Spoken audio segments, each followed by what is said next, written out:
do is just to talk to you about all the things that you've left online and what's going to happen to them, and get you to think a little bit about what you want to happen to them in the future. You might have social networking accounts, you might have email accounts, you might have video accounts, photo sharing accounts, and you might have income accounts as well. You might have a PayPal account that's got money in it. You might have an eBay store or an Amazon store or an Etsy shop, or online banner ads if you've got a small business, where you're receiving money, or affiliate links, so you're receiving an affiliate income.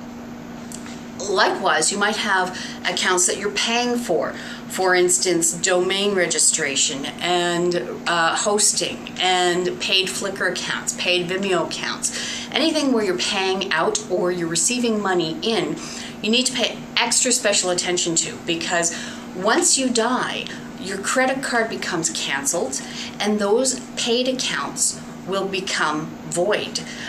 Renewals will try to go through on a canceled credit card and they will not be able to go through, and those accounts will disappear. So if you have digital assets online that are tied to a credit card, a website, a blog, something that's providing income, something that you are paying for on a regular installment basis, then those are the accounts that you need to pay special attention to and make sure that you've got somebody taking care of them after you. So my question is, with regards to social media in the workplace and having, once an employee leaves and they have these accounts on SlideShare, Scribd, you name it, if it's under the corporate domain, who's responsible for that, and who then has those passwords as this digital executor for going in and making sure then that these accounts are either brought back into the corporate domain or at least then terminated, or that the content assets are brought in and at least not either destroyed, lost, but that they're still under a corporate umbrella.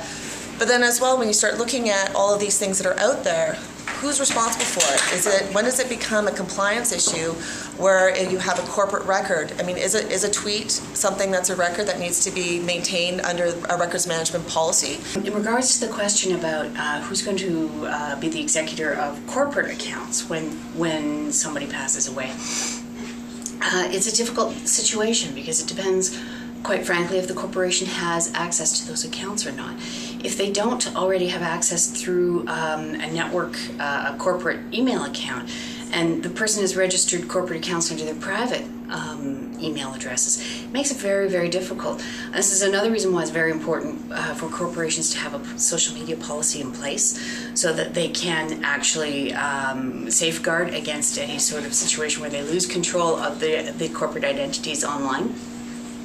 If it is in fact a corporate account, there's a couple of things that can be done. For instance, if that person leaves or passes away and you don't have access to those accounts, say they've opened up a Vimeo account or a SlideShare account, what they can do is you can do a Google search online, you find out where your brand is online with these different accounts.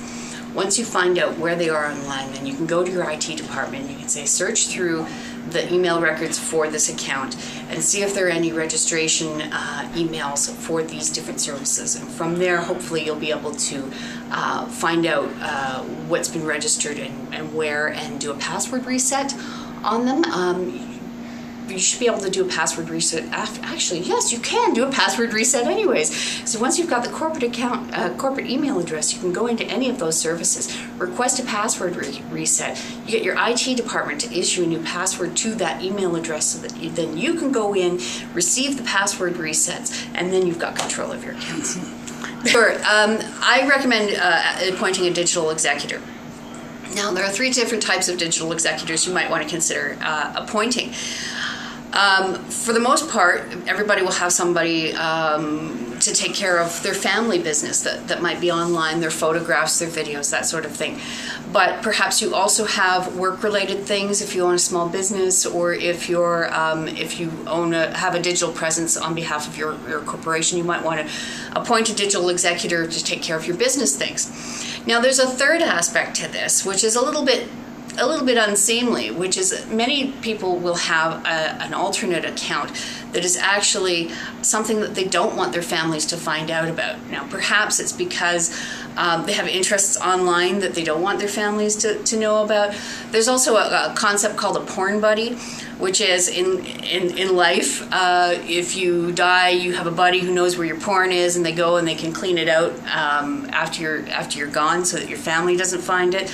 Well, there's actually a digital equivalent to that, where you could have, if you've got some unseemly things online, you can actually appoint somebody that you trust to go and clean that up. Again, it's not something that it's nice to talk about or to think about, but it exists out there, so it should be something that I mention at least.